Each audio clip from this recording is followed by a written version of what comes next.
안녕하세요. 새 학기가 시작이 됐죠? 자, 지금 이 시기에는 반드시 자녀들에게 이것을 시키시면 좋습니다. 특히 고등학생 자녀나 아니면 중학교 자녀라도 시험 문제를 굉장히 어렵게 내는 자녀들에게는 이것을 시켜주시면 좋습니다. 그건 뭐냐면 기출 문제를 풀려보는 겁니다. 자녀가 다니는 학교의 기출 문제를 찾아서 그거를 아이들에게 미리 풀려보면 굉장히 도움이 됩니다. 고등학교 같은 경우는 대부분 중학교보다 문제를 좀 어렵게 내고요. 특히 시간이 모자라는 형태의 내신 시험을 많이 냅니다. 따라서 아이들이 겨울방학 때 어느 정도 이제 학습을 하고 이 정도면 나는 어느 정도 위치가 올라왔겠다라고 생각을 하는 그 시점에 1학기 중간고사 기출문제를 50분 정도 시간을 재고 풀게 한번 해보면 아이들의 학습 정도에 따라 천차만별의 점수가 나옵니다. 시간이 모자라서 반타작만 하는 아이들도 있고요. 본인은 중학교 때 90점, 100점 항상 받아서 당연히 잘 볼 거라고 예상을 했는데 막상 풀어보니까 5개, 6개 틀리는 아이들도 많이 생기죠. 만약 이 아이가 성실하게 열심히 공부했던 아이라면 학교 시험 문제가 시간이 부족하게 낸 것을 잘 적응을 하지 못해서입니다. 저는 보통 한 2월 말 정도 되면 고등학생들 같은 경우는 각 학교별 기출문제를 좀 뽑아가지고 자기 학교 시험 문제를 시간을 재서 풀어보게끔 이렇게 시키는데요. 그럼 대부분의 아이들이 1월하고 2월 동안 나름 열심히 공부했다가 이제 새 학기가 되고 그러니까 약간 긴장도 풀리고 풀어지려고 했던 시점인데 시험을 막상 시간을 재서 보게 되면 본인이 생각했던 것보다는 훨씬 못 미치는 점수가 나오거든요. 가령 1등급은 쉽게 따겠지라고 생각했던 아이들은 3등급 정도에 해당하는 점수가 나온다라든지 그래도 3등급 정도 나오겠지라는 아이들은 반타작 점수가 나온다라든지 이렇게 대부분 형편없이 나오게 됩니다. 자, 그럼 아이들은 그것을 보고 이래서 세상은 넓고 할 일이 많구나라는 걸 깨닫게 되죠.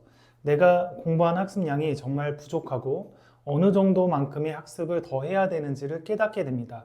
만약에 학원을 다닌다면 학원 선생님이 왜 너 아직도 부족하니까 더 열심히 해라 이렇게 말하는 이유를 납득을 하게 되는 것이죠. 제 큰딸한테도 이번에 고등학교 1학년에 올라가기 때문에 그 학교 기출문제를 뽑아서 한번 줘봤습니다. 큰딸이 선택한 학교는 과학중점 일반고인데요. 그 학교는 시험 문제를 시간이 좀 모자르게 그렇게 냅니다. 그래서 아이들이 실력 정석을 풀든 자기스토리를 풀든 이렇게 나름 많은 학습량을 해도 막상 시험을 보면 50분 동안 반타작만 푸는 아이들도 꽤 많아요. 나머지 막 찍고 시간 배분 연습도 해야 되고 굉장히 빠른 속도로 문제를 보자마자 연필이 가는 그 상태의 숙성도를 자랑을 해야지 시험을 원활하게 볼 수 있는 학교에 해당이 되죠. 물론 이제 어떤 학교 같은 경우는 학교에서 선생님이 주시는 프린트나 혹은 부교재에서 숫자만 바꿔서 내는 학교도 있습니다.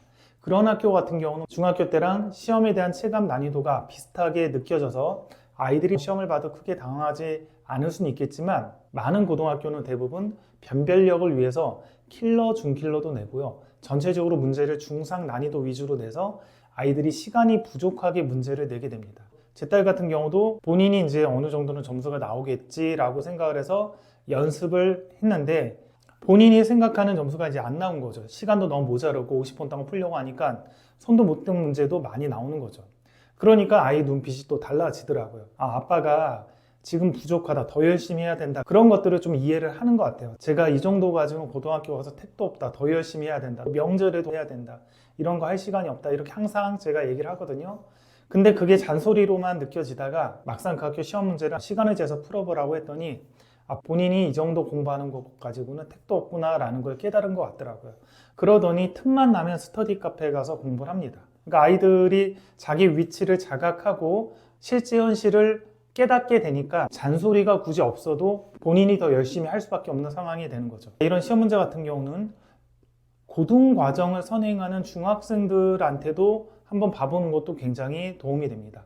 전교권에 있고 고등 과정을 수월하게 이렇게 푸는 아이들이 자사고를 가도 잘할 수 있겠지라는 그런 착각에 빠지거든요. 자, 근데 우수한 학생들이 모이는 자사고라든지 혹은 특목고라든지 그런 데서 시험을 봐서 점수를 내기 위해서는 굉장한 연습을 많이 해야 됩니다.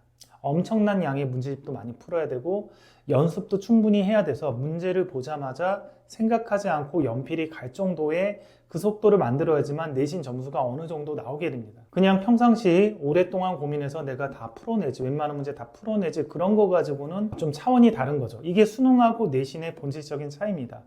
수능 같은 경우는 100분 동안에 30문제를 내기 때문에 아이들이 그렇게 시간이 모자르다라는 느낌은 많이 없어요. 그냥 몰라서 못 푸는 경우가 많은 거죠. 내신 같은 경우는 아이들이 한 번쯤은 봤던 유형들이 거의 나오고 대부분 한두 문제 정도만 처음 보는 유형들이 나옴에도 아이들이 문제를 풀 때는 워낙 시간이 오래 걸리는 문제들을 많이 배치하다 보니까 시간이 모자르다라는 느낌을 받습니다. 그래서 내신 같은 경우는 실력도 물론 중요하지만 학원 선생님들 같은 어떤 숙련도, 문제를 탁 보면 바로 연필이 가서 풀어주는 그런 정도의 숙련도가 있어야지 안정적인 점수가 나온다라는 거죠. 그래서 중학교에서 우수한 학생들 같은 경우 고등과정을 나가고 있다면 이 아이들에게도 뭐 강남권이나 혹은 뭐 자사고 이런 어려운 문제를 내는 학교들 문제를 한번 딱 보게 하면서 너 위치가 이런 학교에 갔을 때 어느 정도 등급을 받을 수 있는지 한번 확인해 봐라. 이렇게 해서 50분 동안 시간을 재서 보게 하는 것도 아이들한테 좋은 자극이 됩니다. 막상 아이들이 뭐 기본서나 뭐 센수학 정도 하고 그런 시험을 보면 점수가 나오지가 않거든요. 왜냐하면 그런 점수는 굉장히 많은 연습과 숙련도가 됐을 때 자사고나 시험 문제를 굉장히 어렵게 내는 그런 고등학교에서 점수가 어느 정도는 나오게 됩니다. 그래서 자녀들 중에 조금 우수하기는 한데 얘가 좀 더 열심히 했으면 좋겠는데 뭔가 이 정도 한계에서 더 열심히 안 하는 아이들 있잖아요. 왜냐하면 중학교를 봐도 뭐 시험 문제가 어렵게 나오면 좋겠지만 그런 지역이 아니라면 대부분은 조금만 공부해도 중학교 시험은 100점 맞고 그리고 어느 정도는 성적이 중학교 때는 대부분 나오기 때문에 본인들이 더 이상 노력을 할 그런 자극들이 생기지가 않습니다. 자, 이런 경우에도 아까 얘기했듯이 자사고라든지 특목고라든지 강남에 있는 어려운 문제를 내는 학교 시험 문제를 이렇게 딱 주고 너희 위치가 어느 정도 되는지 한번 확인해 보자 이렇게 보면 대부분 아마 반타작 정도 점수가 나올 거기 때문에 아이들에게 더욱더 노력을 끄집어내는 데도 도움이 됩니다. 제가 오랫동안 학생들을 지도하면서 느낀 거는 뭐냐면 대부분의 아이들, 어느 정도 성실하고 열심히 하는 아이들은 어렸을 때부터 누가 더 많이 하느냐에 의해서 성적이 갈리어진다는 걸 많이 느낍니다. 실제 재수종합반에 가서도 나름 우수했던 아이들이지만 수능을 워낙 못 봤던 아이들, 수능에 대해서 거의 공부를 안 했던 그런 아이들이 수능에만 몰입해서 공부를 하게 되면 점수가 엄청나게 올라가거든요.